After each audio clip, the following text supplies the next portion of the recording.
Why are autistic people bossy? Stick around to find out.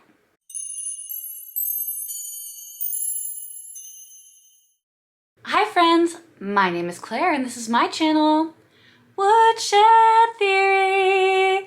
Here, I make content about what it is like to live as an adult on the autism spectrum and whatever else feels good to me. So if that sounds good to you, or if you're feeling particularly gracious today, and I hope that you are, please go ahead and click the subscribe button. Ring the bell. I almost forgot to mention that sometimes I put out more than one video a week, so click the like and the share. Why do I only pick topics that make me uncomfortable? Something that I was considering is that my entire life I've been called bossy, or it's been alluded that I'm bossy.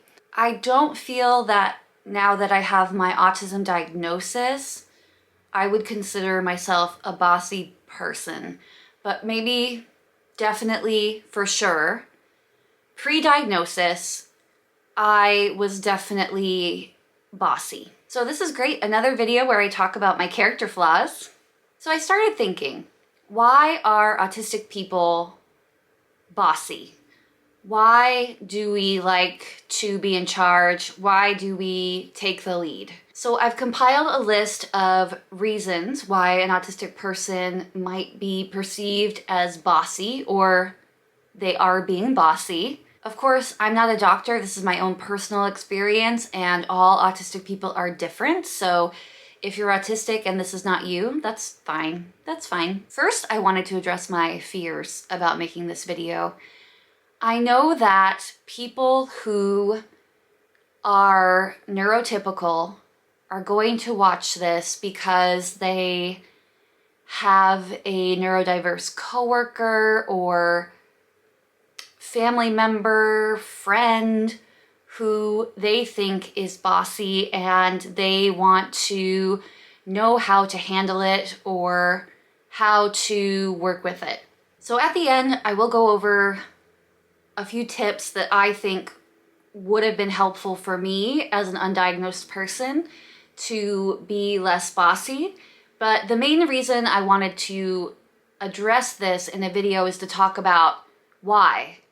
Why are autistic people bossy? I feel like I have to give so many disclaimers, like not every autistic person is bossy.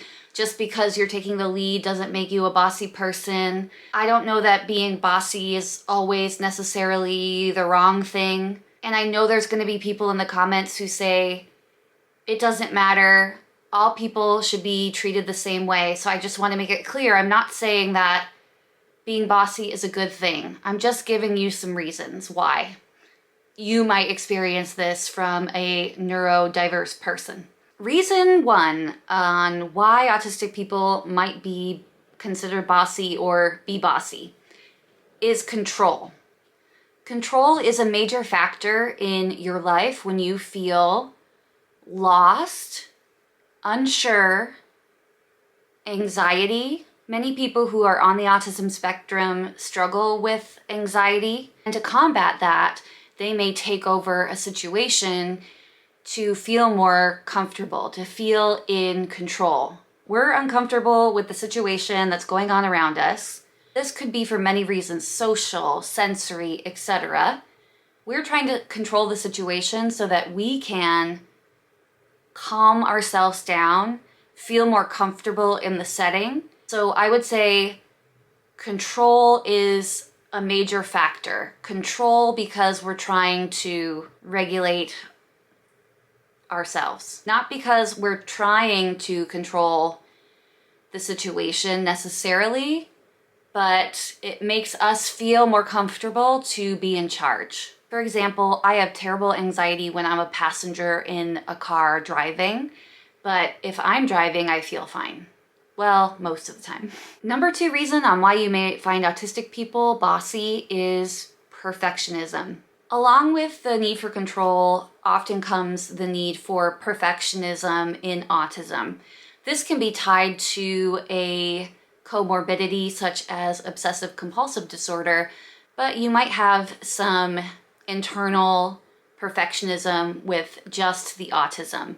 I believe a lot of it has to do with wanting it done right. So you take the lead, you want it done right, and you know that you can control your own behavior and control what's going on around you. And that might make you feel more comfortable and also like it's going to be done properly. You may find that sometimes autistic people will appear self-centered, self-aggrandizing. Basically, we think from ourselves outward. So sometimes the thought that somebody could do something well, but do it differently than you would do it, that really can raise the anxiety level that you're feeling because of the control factor. Because of the perfectionism, we may take the lead in a situation, to be in control of the situation, to get it done correctly. 3, autism is a social disorder. Some people call it a condition. You can call it whatever you'd like. We struggle to communicate with other people. It's just part of the autism deal. Especially in a group setting or in a work setting, it can be really hard to communicate with people. I used to get comments at my office job when I would weigh in on something that was going on in the office that had nothing to do with me, but I felt like I needed to tell people the right way to handle the situation.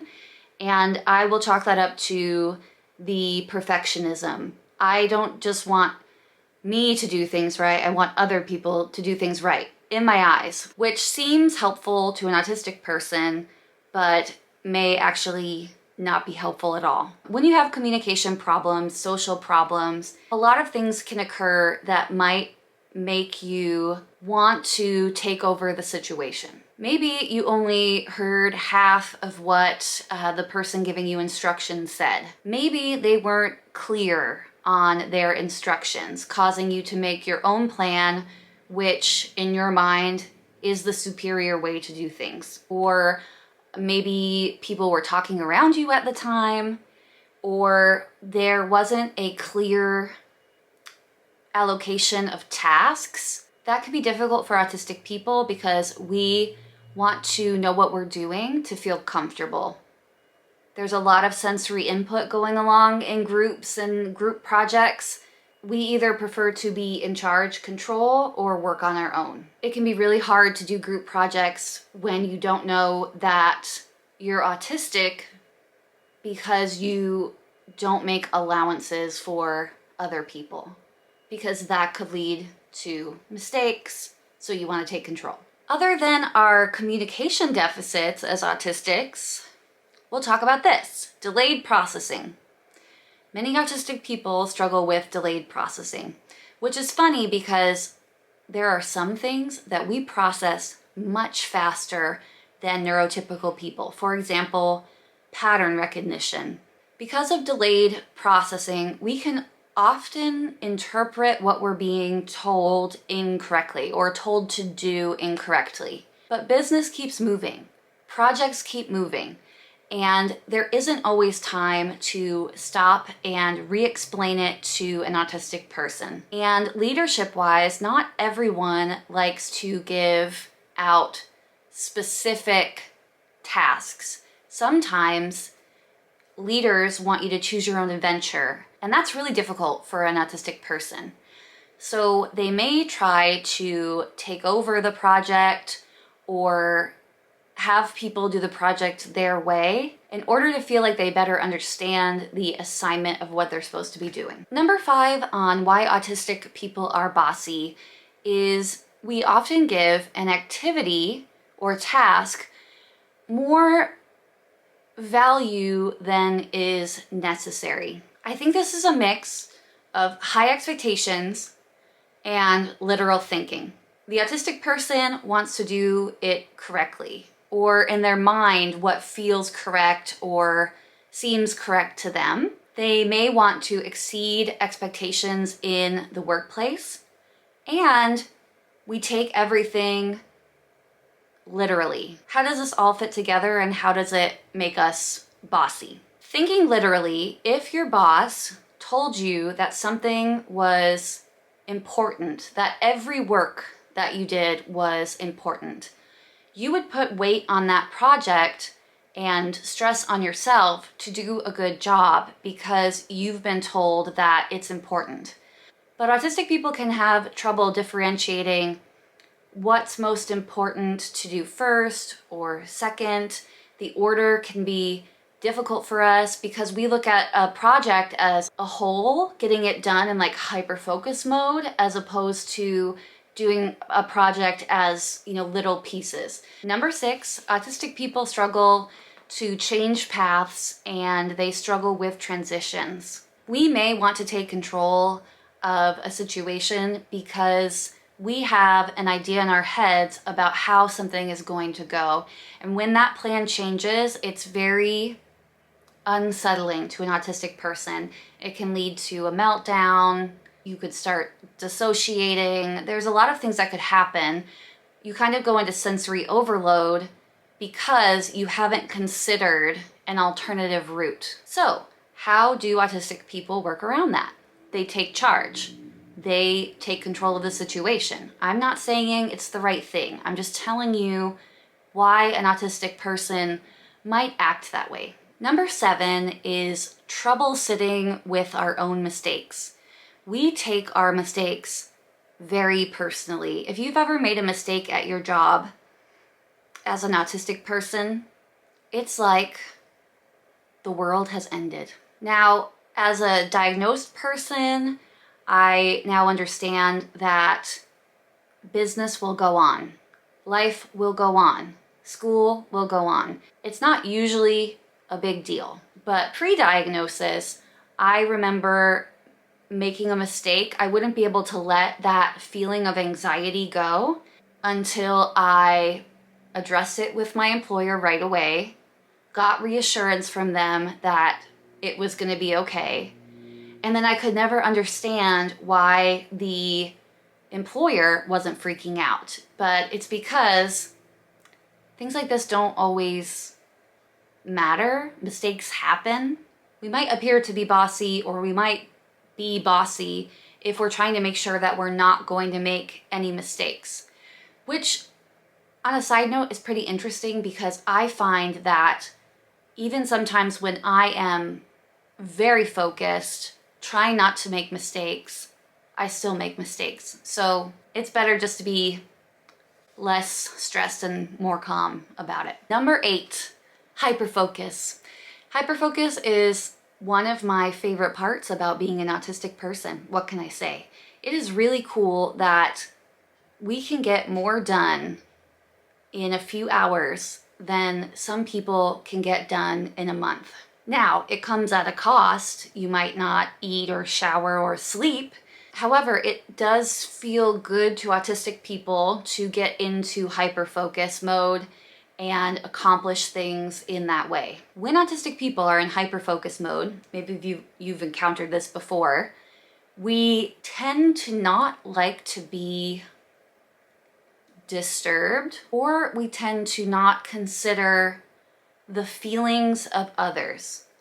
Not because we necessarily don't care, we're just hyper-focused on one thing, one subject. So the only reason I would be communicating with somebody in that situation would be pertaining to that subject and as a means to an end to finish my hyper-focus project. I might seem bossy in that moment because I'm trying to complete my task. I can't take a break from the task and then come back to it. I'm blinders on. The final thing I wanted to mention, number 9, would be hyper-justice. Autistic people, as I mentioned, are literal thinkers. We're also black and white thinkers. We love rules and guidance and guidelines. I've observed that sometimes neurotypical people will be okay with bending the rules, or it doesn't have to be perfect all the time, it just has to get done. Or the scenario where, and I've been through this before, where you want to follow all the rules in a setting, no matter what, It doesn't matter the context or what's going on around you. And sometimes that can come across or be bossy. I'm trying to think of an example. Maybe you've been given clear guidelines to do a project. Very clear. Exactly. A rubric. A template to do a project. And another person in your group says, I think we should do something fresh and different and maybe tweak how we present this project. Maybe tweak the template, tweak the presentation to their own style. But autistic people struggle with this idea because we like to be clear on the rules. It all has to do and go back to comfort, control, perfectionism. I know that this is difficult for autistic people. I struggled with it for a long time as well, where even when you're with someone and they don't want to follow all the rules, being okay with that, understanding that you're not responsible for other people, that was a hard conclusion for me to come to. Yeah, it would come across bossy if somebody was like, hey, I'm gonna break this rule, and you're over there going, no, you can't. I will report that. That's not the right way. And that's annoying. I understand that the rigid nature of autistic people can be and is annoying sometimes to neurotypical people. We like everything to make sense in its perfect little box to be able to move forward in comfort. When we can't do that, we try to take control of the situation and therefore we become bossy. I don't know why I always pick things that are hard for me to talk about. I wanted to talk about it because it's something that I feel I relate to deeply, and I can look back over my life now and understand that behavior, but it's not something that I recognized.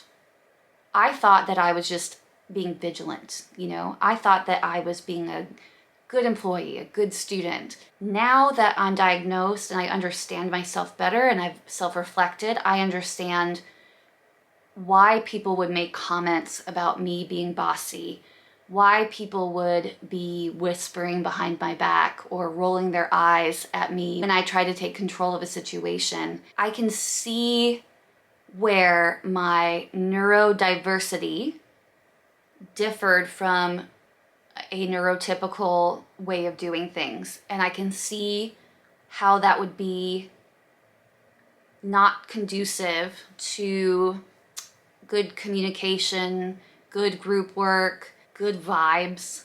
What do you think? What are some other reasons that you think an autistic person might be perceived or might be bossy? I want to reiterate, I'm not saying it's a good thing. I'm not saying it's good when autistic people take control of the situation and they're not in charge, or they are not taking the lead, or they take control of the situation, you pull it back from them, and they have a meltdown. I'm just trying to talk about why those things happen so that we can look at the situation with empathy and understanding and then move forward together through that. And that kind of thing can come from giving people plans ahead of time, setting extremely clear expectations for an autistic person, letting an autistic person know who is in the lead, and reminding them of that if they steer off that path. But I am just one person, one autistic person. And if you don't agree with me on this, then that's fine. I feel like I always pick topics that are a little bit more controversial. Next time I'll try to do something less controversial. Have a wonderful day. I hope that this was helpful to you. Please remember to like, comment, and subscribe, and I will see you next time. Bye, guys.